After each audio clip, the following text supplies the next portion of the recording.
Warahmatullahi wabarakatuh. Apa kabar kalian semuanya?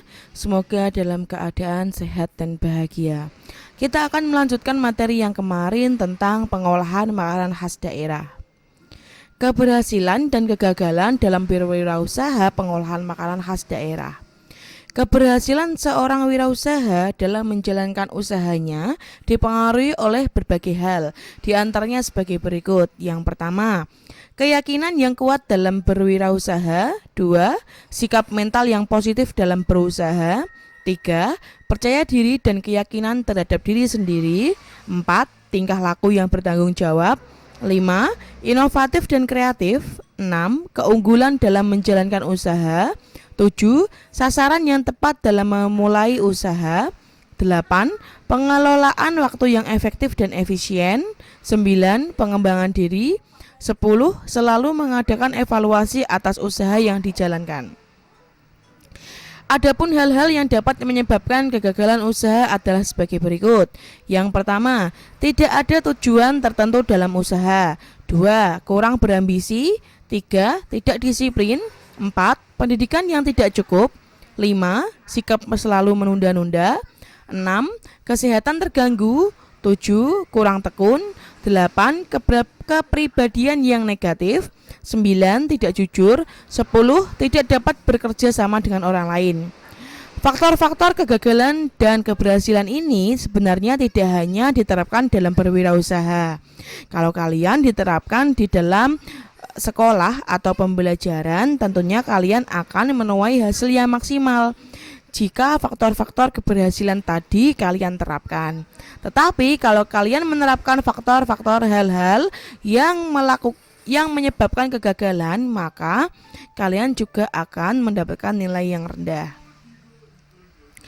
Selanjutnya, faktor non-teknis yang menentukan keberhasilan atau kegagalan suatu usaha makanan khas daerah. Di antaranya 1. Perencanaan. Usaha makanan khas daerah harus dibuat dengan perencanaan yang sangat matang. Rencanakan jenis makanan, lokasi usaha, penyedia bahan makanan, alat yang dibutuhkan, dan lain-lain. 2. Menetapkan tujuan. Tujuan pengelolaan makanan khas daerah harus jelas. Apakah usaha makanan khas daerah yang dilakukan hanya untuk hobi atau untuk mendapatkan profit atau keuntungan? 3. Adaptasi. Tantangan dan persaingan dalam bisnis usaha makanan tidak ada habisnya. Oleh karena itu, diperlukan kemampuan untuk beradaptasi dalam mengatasi tantangan-tantangan. Kemampuan seorang wirausahawan dalam menghadapi tantangan dapat menentukan apakah usaha bisa bertahan atau tidak. 4. Inovasi. Inovasi merupakan faktor yang sangat penting bagi keberlanjutan usaha makanan khas daerah. Seorang wirausaha makanan khas daerah harus terus-menerus fokus untuk selalu melakukan inovasi dan peningkatan mutu agar pelanggan selalu merasa terikat dengan usaha makanan khas dirintis baik dalam hal rasa, bentuk maupun pelayanan. 5. Memasarkan merupakan kunci keberhasilan suatu usaha tidak terkecuali usaha makanan khas daerah. Walaupun produk makanan khas daerah yang kita hasilkan memiliki cita rasa yang enak dengan kualitas yang prima. Namun jika pemasaran terhadap barang yang kita produksi buruk, maka usaha yang kita jalani tidak akan berlanjut. Kita lanjutkan. Pemetaan peluang usaha pengolahan makanan khas daerah. Pemetaan peluang usaha dilakukan untuk menemukan peluang usaha dengan memanfaatkan potensi usaha yang ada dan berapa lama suatu usaha dapat bertahan agar usaha kita bisa tumbuh dan bertahan dalam ketatnya persaingan. Metode dalam melakukan pemetaan usaha. Mungkin sudah pernah kalian pelajari di kelas 1 dulu ya. Analisa SWOT. Yang pertama adalah S-nya strength, adalah kekuatan, W-nya weakness, kelemahan, O-nya opportunity atau peluang, T-nya threat, ancaman. Kita bahas satu-satu. Pertama, kekuatan atau strength. Ini saya ambil contohnya tentang analisa SWOT tentang rendang sama dengan buku paket yang sudah kalian baca tadi ya. Yuk kita bahas. Analisis kekuatan atau strength. Yang pertama, menganalisanya tentang kekuatannya adalah rendang merupakan salah satu jenis makanan yang disukai oleh seluruh lapisan masyarakat Indonesia. Dan kalian juga pasti suka, sudah pernah memakan ya. Yang kedua, harga jual bersaing. Yang ketiga, bahan-bahan untuk pembuatan rendang mudah dicari. Daging kan mudah dicari di pasaran. Daging sapi, daging kerbau itu sangat banyak di pasaran. Hal yang perlu dilakukan setelah analisis. Yang pertama, terus mempertahankan kualitas rasa, jangan sampai berubah.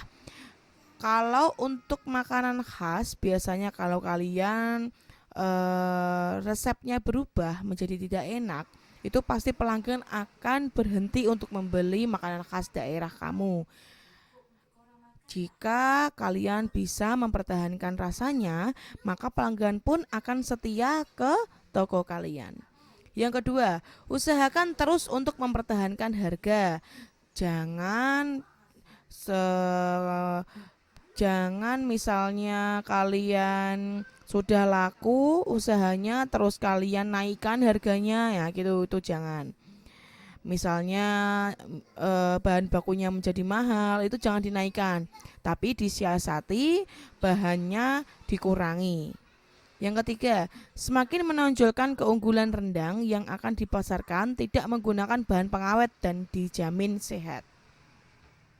Yang kedua, kelemahan atau weakness.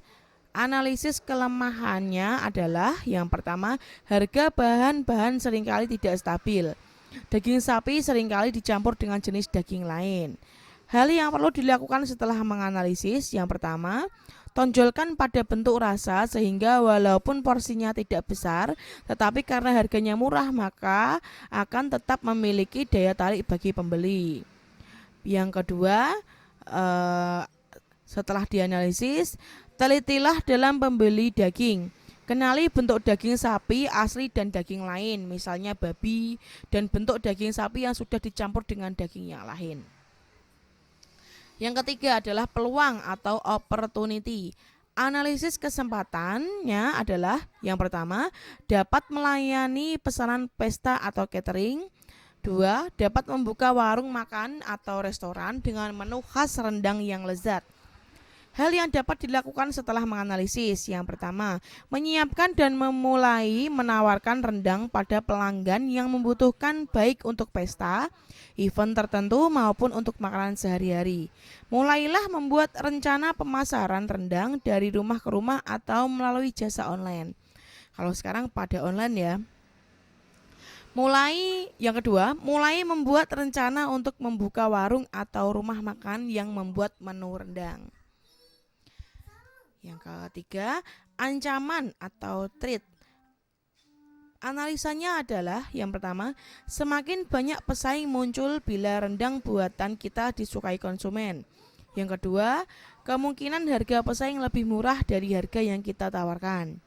Hal yang dapat dilakukan setelah menganalisis yaitu menjaga kualitas rendang yang kita buat sehingga pelanggan tetap akan datang ke tempat usaha makanan kita dan tidak akan berpaling dengan usaha makanan rendang yang lain. Yang kedua, jangan terlalu cepat menaikkan harga jual ketika harga bahan baku daging sedang naik di pasaran. Kita dapat tetap menggunakan harga lama dengan kualitas rasa yang tetap namun dengan porsi yang lebih diperkecil. Setelah dianalisa, usaha makanan rendang lebih berpeluang lebih besar daripada ancamannya. Strategi yang dapat diterapkan yaitu sebagai berikut. 1. Memanfaatkan sumber daya manusia secara optimal untuk meningkatkan kualitas masakan sehingga memenuhi kebutuhan dan selera pembeli. 2.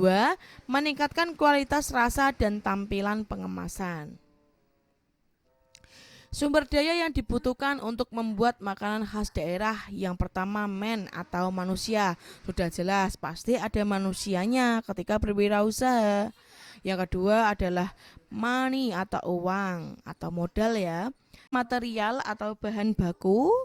Yang keempat adalah macin atau peralatan. Kemudian yang kelima metode atau cara kerja atau cara pembuatan. Yang keempat market atau pasar. yang keenam, market atau pasar. Yang ketujuh adalah informasi atau information. Kita lanjutkan. Membuat perencanaan usaha makanan khas daerah sebaiknya disusun dalam sebuah proposal. Yang pertama adalah perencanaan proposalnya adalah visi dan misi. Yang kedua tujuan kegiatan usaha. Yang ketiga maksud kegiatan usaha. Yang keempat profil usaha makanan khas daerah. Yang kelima adalah strategi pasar, meliputi segmenting, targeting, positioning. Yang keenam analisis SWOT sebagai kelayakan usaha. Yang ketujuh proses produksi. Nah, kemudian yang kita bahas adalah titik impas atau break even point (BEP). Dapat diartikan sebagai suatu titik atau keadaan di mana perusahaan di dalam operasinya tidak memperoleh keuntungan dan tidak menderita kerugian. Jadi impas gitu. Misalnya kalian menjual cilok makanan khas daerah, cilok dengan modal 50.000. Nah, yang namanya BEP itu adalah balik modal. Jadi di mana titik mendapatkan uang 50.000. Jadi tidak rugi dan tidak untung. BEP amatlah penting kalau kita membuat usaha agar kita tidak mengalami kerugian. Di antara manfaat BEP adalah 1. Alat perencanaan untuk menghasilkan laba. Yang kedua, memberikan informasi mengenai berbagai tingkat volume penjualan serta hubungannya dengan kemungkinan memperoleh laba menurut tingkat penjualan yang bersangkutan. Yang ketiga, mengevaluasi laba dari perusahaan secara keseluruhan. Yang keempat, mengganti sistem laporan yang tebal dengan grafik yang mudah dibaca dan dimengerti. 2. Strategi menetapkan harga jual makanan khas daerah. Menentukan harga jual produk yang paling sesuai dan tepat tidaklah mudah untuk wirausahawan yang baru memulai usahanya. Harga jual sangat berkaitan dengan tingkat penjualan dan tingkat keuntungan yang ditetapkan. Jika menetapkan harga terlalu mahal, dikhawatirkan pelanggan akan tidak jadi membeli produk. Sedangkan jika menjual produk terlalu murah, maka akan menghasilkan laba dengan tingkat yang rendah. Menentukan harga jual yang asal-asalan akan meningkatkan resiko kerugian. Oleh karena itu, ketika akan menetapkan harga jual produk, perlu melakukan suatu perhitungan yang matang. Hal-hal yang harus diperhatikan diantaranya adalah faktor pelanggan, persaingan, biaya, dan juga kemanfaatan untuk usaha Anda sendiri. Faktor-faktor tersebut dijelaskan di bawah ini ya. Yang pertama, pelanggan. Pelanggan merupakan prioritas utama dalam usaha makanan khas daerah. Jadi pastikan bahwa harga jual yang ditetapkan akan dapat diterima oleh pelanggan. Yang kedua, pesaing. Pastikan bahwa harga jual produk dapat bersaing dengan harga jual produk pesaing. Perhatikan tingkat keuntungan, jangan mengambil keuntungan yang terlalu besar karena akan menyebabkan harga jual terlalu mahal. Biaya. Pastikan harga jual produknya yang ditetapkan dapat menutup biaya-biaya yang telah terjadi. Ini artinya harus benar-benar jeli dan teliti dalam menghitung biaya yang terjadi. Pastikan bahwa tidak ada biaya yang tidak dimasukkan dalam perhitungan. Yang keempat, kemanfaatan untuk usaha. Harga jual yang ditetapkan dinilai pantas jika harga dapat memberikan keuntungan yang diharapkan. Menghitung BEP. Dalam menghitung break-even point diperlukan komponen perhitungan dasar seperti berikut. 1. Fixed cost atau biaya tetap. Komponen ini merupakan biaya tetap atau konstan ada walaupun tidak ada kegiatan produksi. Contoh biaya ini yaitu biaya tenaga kerja, biaya penyusutan mesin, dan lain-lain. Jadi untuk fixed cost ini untuk membeli alat-alat, jadi sekali dipakai. Jika beli lagi itu kalau tidak rusak ya tidak usah beli. Itu namanya fixed cost. Yang kedua, variable cost. Komponen ini merupakan biaya per unit yang sifatnya dinamis tergantung dari tindakan volume produksinya. Jika produksi yang direncanakan meningkat, berarti variable cost pasti akan meningkat. Contoh biaya ini yaitu biaya bahan baku, biaya listrik, dan lain-lain. Yang ketiga adalah selling price. Komponen ini adalah harga jual per unit barang atau jasa yang telah diproduksi. Diasumsikan dalam satu kali proses produksi digunakan 10 kilo daging yang akan menghasilkan sekitar 40 bungkus rendang ukuran 1/4 kilo. Perhitungan biaya produksi dan keuntungannya adalah sebagai berikut. Biaya variabel 10 kilo per satunya ada 100.000, jadi 10 kilo kali 100.000 adalah 1 juta. Bumbunya satu paket per satunya 25.000. Nah, di situ ada yang salah. Jadi bumbunya itu ada 4 paket. 4 paket, satunya 25.000, totalnya 100.000. Kemudian toples 40 buah, satunya 5.000 jadi 200.000. Kantong plastik Mika 4 gulung, satunya 10.000 jadi 40.000. Total keseluruhan ada 1.340.000. Kemudian biaya tetap tenaga kerja ada 150.000, penyusutan alat 10.700, totalnya 160.700. Total biaya variabel ditambah total biaya tetap 1.340.000 ditambah 160.700 ada totalnya keseluruhan 1.500.700. Penerimaan kotor sama dengan jumlah produksi kali harga produksi. Jumlah bungkus 40.000, satuannya 45.000, total 1.800.000. Pendapatan bersih laba, pendapatan bersih sama dengan penerimaan kotor dikurangi total biaya. 1.800.000 dikurangi 1.500.700, total keseluruhan sama dengan 299.300. Jadi perkiraan pendapatan untuk satu kali produksi yaitu sebanyak 10 kilo rendang akan mendapatkan laba atau keuntungan sebesar 299.300. Kemudian kita lanjut ke promosi. Promosi yang pertama adalah periklanan atau advertising. Nah, ini sudah jelas ya, periklanan biasanya pakai baliho, pakai di televisi atau di radio, internet, majalah dan lain-lain. Kemudian promosi penjualan atau sales promosi merupakan insentif jangka pendek untuk meningkatkan penjualan suatu produk atau jasa di mana diharapkan pembeli dilakukan sekarang juga.